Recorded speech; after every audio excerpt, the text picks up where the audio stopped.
I still remember the crushing weight of the lemon tart box in my hand, the sweet smell completely lost to the bitter truth screaming from our bedroom. My girlfriend, the woman I was sacrificing everything for, casually laughing about how she was just using me until something better came along. It wasn't just a betrayal. It was an amputation of my entire future. For 8 grueling months, Ryan, at 27, had been working my tail off. 10, sometimes 12 hours a day, on my feet in that warehouse. Hauling pallets, loading trucks, sorting inventory until my body ached and my mind felt numb. I wasn't chasing a promotion or some corporate dream. I was doing it for Emily, my girlfriend of 3 years. We met in college, fell head over heels, and moved in together right after graduation. I truly believed we were building something special, something real. That messy, beautiful kind of life where you cling to each other when things get tough, finding comfort in holding hands in the kitchen or laughing at dumb movies when you're both too exhausted for anything else. We definitely faced challenges. Her mom, bless her, never approved of me. She always thought I was beneath Emily, whatever that was supposed to mean. Emily came from a comfortable suburban background. I came from a blue-collar family. My dad's a mechanic, my mom cleans houses. I've been working since I was 16. It's not glamorous, but it taught me the value of hard work and providing for the people you care about. And I desperately wanted to provide for Emily. Our 3rd anniversary was approaching in April, and I had everything planned. I'd saved for months, practically every extra dollar from those double shifts, for a surprise trip to Vermont. I pictured a cozy cabin, a crackling fireplace, snow-covered trees, the perfect romantic escape.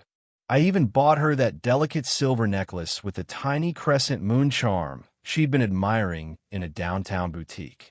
She loved anything to do with moon phases. I hadn't breathed a word of it, wanting it to be a complete surprise. She always said I was predictable, too routine. I thought this would prove her wrong, show her I could be spontaneous. I was pouring every ounce of my time, my energy, my money into making this unforgettable, something to reignite that spark, to remind us why we fell in love. To be honest, she had been distant lately, constantly on her phone, going out with her new work friends more and more. When I asked about it, she'd snap, calling me clingy. So I backed off, figuring she just needed space. Maybe I was smothering her. Then, last week, I caught a break. My manager gave me a random afternoon off, a rare occurrence. I thought, perfect. I could get a head start on the surprise. Maybe I could pack a few things, light some candles, cook her a nice dinner for once, instead of just collapsing on the couch. I stopped by her favorite bakery, picked up a lemon tart, and headed home, picturing her walking through the door any minute. But when I walked in, everything felt off. The living room was eerily quiet, yet I could hear hushed voices from our bedroom. At first, I assumed she was on the phone, her voice lighter, almost giggly like she used to sound when we first started dating. Then, I heard another voice. A man's. My stomach lurched. I didn't storm in. I didn't yell. I just stood there, frozen in the hallway, listening. The lemon tart box felt impossibly heavy in my hands. I wished to God I hadn't heard what came next. She laughed, a truly carefree laugh I hadn't heard directed at me in months. He's just a try-hard loser with nothing going for him, she said, her voice dripping with disdain. I'm just using him until something better comes along. Then the guy snorted, You're still with him? Her reply was a dagger to my chest. Only until after the trip. I think he's planning something stupid and romantic. He's always trying so hard to impress me. It's actually kind of pathetic. I didn't need to hear another word. I turned around, lemon tart still clutched in my hand, and walked out the door. I just walked. I didn't know where I was going. I ended up at a little park by the river, a spot we used to frequent during our first year together. I sat on a bench, staring at the half-frozen water, ice chunks drifting by. I felt numb. Not angry, not even sad, just utterly emptied out. After an hour or so, I stood up, took out my phone, and blocked her on everything. No dramatic farewell, no furious confrontation. Just silence. If she wanted to use me, she could do it alone from now on. I wasn't going to give her the satisfaction of a fight. But that wasn't the end. That was 5 days ago. Since then, my phone hasn't stopped buzzing. Not from her, of course. She's blocked. But from all our mutual friends. People I hadn't heard from in months, suddenly crawling out of the woodwork. Hey man, Emily's trying to get in touch. She's really upset. She didn't mean what she said. It was taken out of context. You owe her a conversation, at least. I owe her. That's rich. One of my old roommates, Josh, even called. Bro, she's been calling everyone, crying. Said you just vanished. What happened? I told him exactly what I heard. No embellishment, just her words, chillingly accurate. There was a long silence on the line, then a low whistle. Dude, he said, that's cold. Here's where things took a twist I never saw coming. Emily's mom, who always treated me like I should be grateful to breathe the same air as her daughter, called my mother. My mom, bless her heart, is a peacemaker. She called me, saying I was being immature, that I needed to be a man and talk things through. She insisted Emily was in a vulnerable state, and my disappearing act was emotional abandonment. My mom asked me to come over, said she didn't want to take sides, just wanted to understand. So I went. I sat down with my parents and laid it all out. The endless shifts, the surprise trip, the lemon tart. Then I told them what I heard. I held it together until I got to the try-hard loser part. That one just cut deep. I looked up and saw my dad's jaw clench, a rare sight. She said that, he asked, his voice tight. Yeah, I confirmed. He stood up, walked out of the room, and a moment later, I heard the garage door open. Later, I found out he'd taken a hammer to the necklace I'd bought her and tossed in the trash.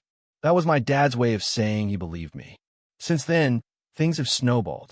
Emily's friends are divided. Some think I'm overreacting, that people say things they don't mean in private.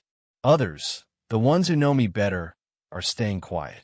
Sarah, one of her friends, messaged me late one night. I always thought she didn't deserve you, she wrote. You were too good for her.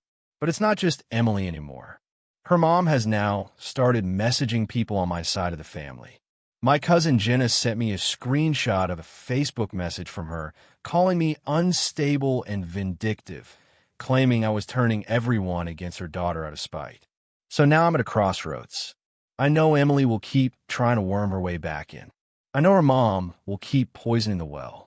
And I know some of my family might start wondering if I'm the one overreacting. But I have a plan, and it starts with someone I haven't spoken to in almost a year. Remember I mentioned Emily had been hanging out with her new work friend a lot? One of them was a guy named Brandon. Tall, clean-cut, a real smooth talker. She'd mentioned him a few times, always with a fake nonchalance, like she was trying too hard to make it sound like he didn't matter. Well, Brandon and I used to be close, way back, long before he and Emily worked together. And I had a feeling he knew more than he was letting on. I stared at Brandon's contact for a solid 10 minutes. I didn't want to sound hostile or accusatory. I just wanted him to want to talk. So I went with something simple. Hey man, weird question, but you got time to chat about Emily? He replied in under 5 minutes. Sure. What's up? We met at a quiet little coffee shop on the edge of town, the kind of place nobody really goes on a weekday afternoon. I got there early, hands wrapped around a coffee. I wasn't drinking, facing the door. I hadn't seen Brandon in almost a year. Not since he started posting all those happy hour photos with Emily and her new crew. It stung at first, seeing them get closer while I was buried in warehouse shifts. But I trusted her. I chose to trust her. When he walked in, he looked a little too surprised to see me. Not nervous exactly, but off like someone caught off guard in a dream. He gave me a quick bro hug, sat down across from me, and tapped the table twice, like he was waiting for the music to start. So, he dragged the word out, buying time. You and Emily, you guys okay? I let out a single, flat, cold laugh. Not really. You know about that. He blinked. Well, no. I mean, not directly. She hasn't said anything to me since last week, but I heard she's been freaking out. Yeah, I said, she's been blowing up everyone but me. He looked away, scratching the back of his neck. So what's going on? I took a deep breath. She said some things. Thought I wasn't home. Called me a loser. Said she was just using me until something better came along. His eyes flicked back to mine, then quickly down to his coffee. No shock. No denial. Just silence. You don't seem surprised, I stated. He paused. Then look, Ryan, I didn't want to be the one to tell you this. I really didn't.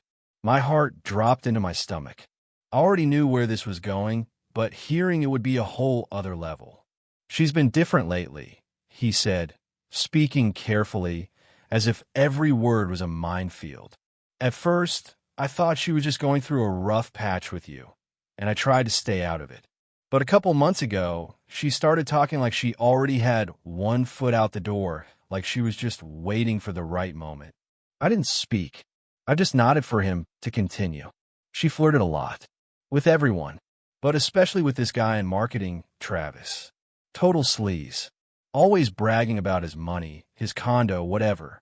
Emily started hanging out with him after work.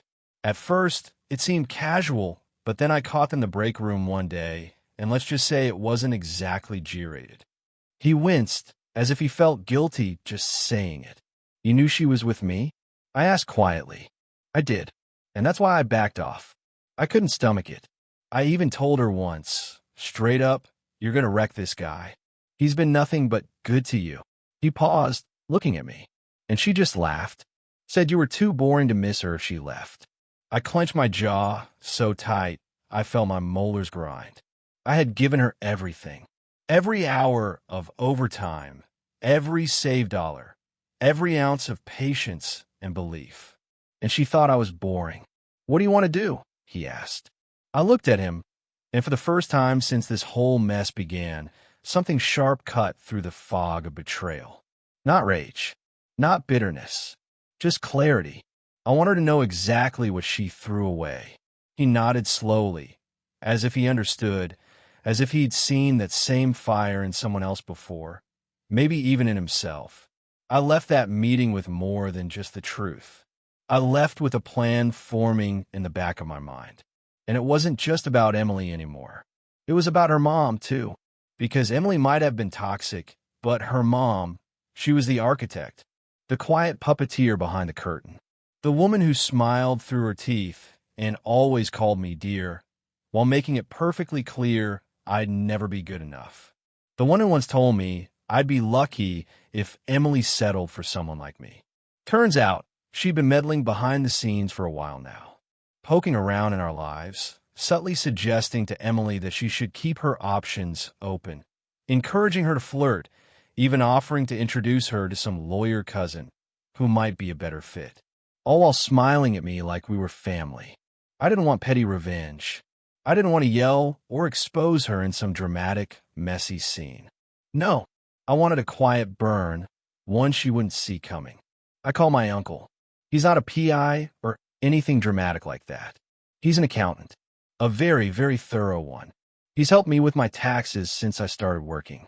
What Emily's mom didn't know was that her little side hustle, the consulting business she bragged about, she'd asked me to help her set up a PayPal account for a year ago. I still had access. And what she also didn't know was that she'd been doing a lot of questionable business off the books. The kind that leaves a paper trail if someone's motivated enough to follow it. Just hypothetically, of course. What happens, I asked my uncle, if someone's been collecting income and not reporting it for years? He laughed. Hypothetically, the IRS takes that pretty seriously. I told him I had some documentation, some account records, names of clients. And while I didn't say it outright, he understood. He told me he'd take a look. Purely out of curiosity, of course. Meanwhile, Emily kept digging herself deeper.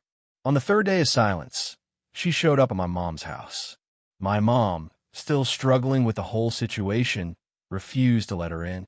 Emily cried on the porch for 10 minutes before my dad came out and calmly asked her to leave. She yelled, "This is all just a huge misunderstanding. Ryan's overreacting." But I wasn't. I was just getting started. There's one more thing. Something I hadn't planned on, but it fell into my lap like a perfectly timed domino. Remember the Vermont trip? The surprise vacation? I'd booked it under both our names, cabin, flights, even left little notes in the itinerary for her. Dumb, sweet things like can't wait to see you in the snow and our little escape. I thought about canceling it, getting a refund, but then I had a better idea. I changed the reservation, just one name now, and I invited someone else to come with me. Not a rebound, not a date, just someone who deserved it more than she ever did. But I'll get to that, because the next morning, everything changed. The next morning started like any other. Overcast sky, birds pecking at the feeder outside my parents' kitchen window, the smell of strong coffee drifting through the house. I was sitting at the table, half scrolling through my phone, when my mom walked in with this weird look on her face, like she wasn't sure whether to laugh or panic. "You're going to want to see this," she said, sliding her phone across the table. It was a Facebook post from Emily's mom. Public, not even locked behind a privacy setting. The post was long and dramatic, written like a poorly scripted soap opera monologue. It started with, "Some people don't understand what it means to love unconditionally," and spiraled into a full-blown rant about betrayal, emotional manipulation, and how certain boys were spreading lies and trying to destroy her daughter's reputation out of jealousy and bitterness. She didn't use my name, but she didn't have to. The comments were even worse. People chiming in with things like, "You raised such a beautiful soul," and "Men can be so immature. You dodged a bullet, if you ask me." I didn't recognize the names, friends of the family, probably, but it didn't matter. The post had over 300 reactions by noon. I laughed, but it wasn't a happy laugh. It was that hollow, "you've got to be kidding me" kind of laugh. I was still reeling from what Brandon told me the day before, still waiting to hear back from my uncle. And now this woman was out here, painting me like the villain in her melodrama. But part of me expected this. I knew people like her didn't go down quietly. She was playing defense now, trying to control the narrative, which meant she was scared. Good. What she didn't know was that I had receipts. Literal ones. I went into my email archive and dug out everything. Screenshots of texts from Emily where she hinted at her mom's interference. Transaction logs from the PayPal account I helped set up for her consulting. Messages she sent me asking to forget about those extra payments for now. It was all there. Neat, time-stamped, quietly damning. I didn't plan to use it yet, but just having it gave me this quiet sense of power. For the first time in weeks, I wasn't the one on the back foot. Around lunchtime, Brandon texted me again. He'd done some more digging on his end, talking to a few coworkers he trusted. What he found was even worse than I expected. Turns out Emily wasn't just talking trash about me to Travis, the marketing guy. She was actively shopping around for a new relationship, like it was a job hunt, telling people she was emotionally done with me, but still hanging on until she found a better fit. Apparently, she even asked one of her friends to set her up with some finance bro who drives a Tesla. While we were still together, Brandon sent me a voice note. "Dude," he said, his voice laced with disgust, "she used you like a springboard. No respect. No guilt. I don't even think she feels bad, just embarrassed she got caught." That hit different. It's one thing to be hurt, to be betrayed, but to know the person who hurt you felt nothing about it, that she didn't cry when I walked out, not for me, but for the security she lost, that burned. I sat with that for a while. Didn't respond. Just let the truth marinate. Later that afternoon, my phone buzzed again. This time, it was Sarah, the same friend of Emily's who messaged me the night everything blew up. She asked if I could meet her. Said she had something to tell me, but didn't want to send it over text. I hesitated for a moment. Part of me just wanted to be done with everyone, even remotely connected to Emily. But something in her message felt different, like maybe she was carrying something heavy, too. We met at a quiet diner. She showed up in a hoodie and sunglasses, like she didn't want to be recognized. She sat down across from me, ordered tea, and sighed like she hadn't slept in a week. "I don't know why I'm doing this," she said, her voice barely a whisper. but I can't keep watching her get away with it. I didn't say anything. I just waited. She's been cheating on you for longer than you think, she finally blurted out. It wasn't just Travis, and it wasn't just flirting. She had a full-on thing with a guy from her gym. His name's Evan. They were hooking up back in December. I found out when she accidentally posted a video on her private story.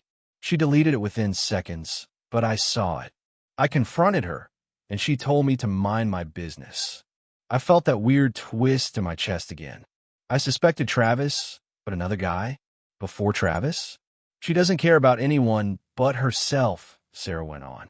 She talks about people like they're tools, like they're disposable. I think she only stayed with you because you were stable, reliable. You were a safety net. That hit harder than I thought it would. Sarah looked at me for a long moment. I wanted you to know you're not crazy. You're not overreacting. And you deserve better than someone who uses people like ladders. I nodded. I didn't know what else to say. When I got home, I opened up my laptop and looked at the Vermont trip again. The cabin rental was beautiful, isolated, quiet, a real retreat. And in that moment, I knew exactly who I was taking. Not a new girl, not someone I was trying to impress. My little sister, Lily.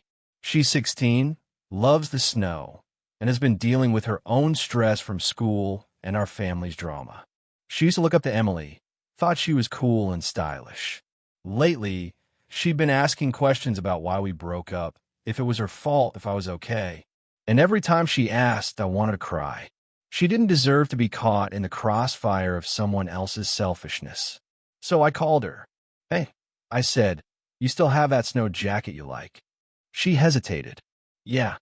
Want to go to Vermont with me next week? Just you and me. Snow, hot chocolate. Maybe build a snowman if we feel like it. There was a beat of silence. Then the softest, happiest little yes I'd heard in a long time. I smiled for the first time in days. That night, I started putting the rest of my plan together. The evidence, the messages, the final pieces. Not for drama, not for revenge in the explosive, petty sense, but to end this the right way. I was going to let Emily and her mother burn their own bridges, one matchstick at a time. And I was going to make sure everyone saw exactly who they really were when the smoke cleared. The week leading up to the Vermont trip moved slowly but deliberately. Every text from mutual friends, every Facebook post from Emily's mom, every concern message trying to nudge me toward reconciliation, it all started to blur together into this surreal background noise. I didn't respond, not once. Silence became my greatest weapon. I wasn't dodging conflict.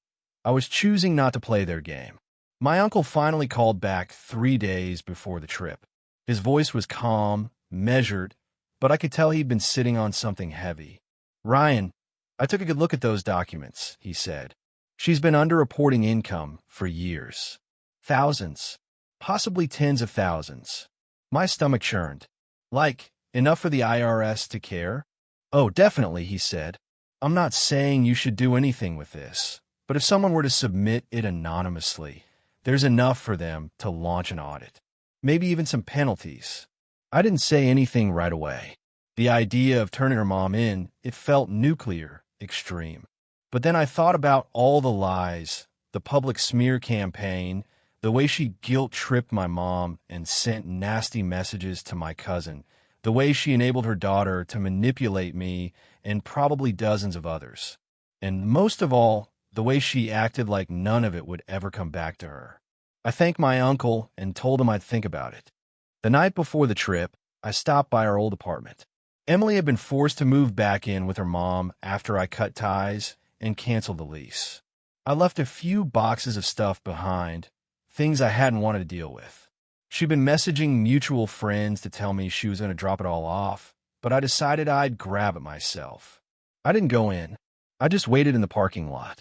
And her brother, who I'd always gotten along with, came out and loaded it into my trunk. He didn't say much, just handed me a folded note with my name on it and muttered, "She's a mess, man. I'm sorry." I opened the note when I got home. It was Emily's handwriting. "Ryan, I know you hate me right now, and maybe I deserve it. I said awful things. I was stupid and selfish and scared. You were always too good to me, and I didn't know how to handle it. I never thought you'd actually leave. I always thought you'd stay. I took advantage of that. I'm sorry. I miss you. Please talk to me. Just once. There was no mention of the other guys. No mention of her mom. No mention of what I'd heard with my own ears. Just a carefully crafted blend of guilt, nostalgia, and soft regret. A note designed to pull at my heart, to make me doubt myself. I folded it back up and tossed it in the trash. The next morning, Lily and I headed to Vermont. The drive was long, snowy, and quiet in the best way. She spent most of the ride humming along to the music, her face pressed to the window, watching the world blur by in white and gray. When we got to the cabin, she stepped out of the car and said, "This feels like a movie." I smiled. Better than any movie I've seen. We spent the next few days skiing, drinking hot cocoa, making snowmen, and staying up too late watching corny old horror movies. She opened up about her school stress, about feeling like she was caught in the middle of adult drama. And I promised her that no matter what happened, I was going to be someone she could count on. I think she needed to hear that as much as I needed to say it. And when she went to bed each night, I sat by the fire and drafted a letter. Not to Emily, not to her friends, to the IRS. Anonymously, of course. I attached the documentation. Dates, names, the PayPal logs. Everything she'd never imagined someone like me would hold on to. It wasn't about revenge anymore. It was about accountability. If Emily's mom wanted to play the part of the perfect, untouchable matriarch, she could do it with an audit hanging over her shoulder. I never told Emily what I did. I didn't gloat. I didn't send a message. I didn't need to. A month later, word quietly started circulating that her mom was dealing with some legal stuff. A friend of mine in finance said she'd been asking around about accountants who know how to clean up a mess. Meanwhile, I went back to work, but took fewer overtime shifts. I started saving again, this time for myself, for things I wanted. I reconnected with some old friends, picked up a guitar I hadn't touched in years, and even signed up for a community course in design, something I used to love before I let work swallow me whole. Emily kept posting cryptic, dramatic quotes on social media. Stuff like, "Sometimes we ruin the best things because we don't believe we deserve them, and healing isn't linear." She messaged me once from a new number. I didn't open it. I didn't need to, because I finally understood something important. I hadn't been a loser. I hadn't been pathetic. I'd been loyal. I'd been giving. I'd been steady in a storm someone else created. And now, I was done being someone's stepping stone.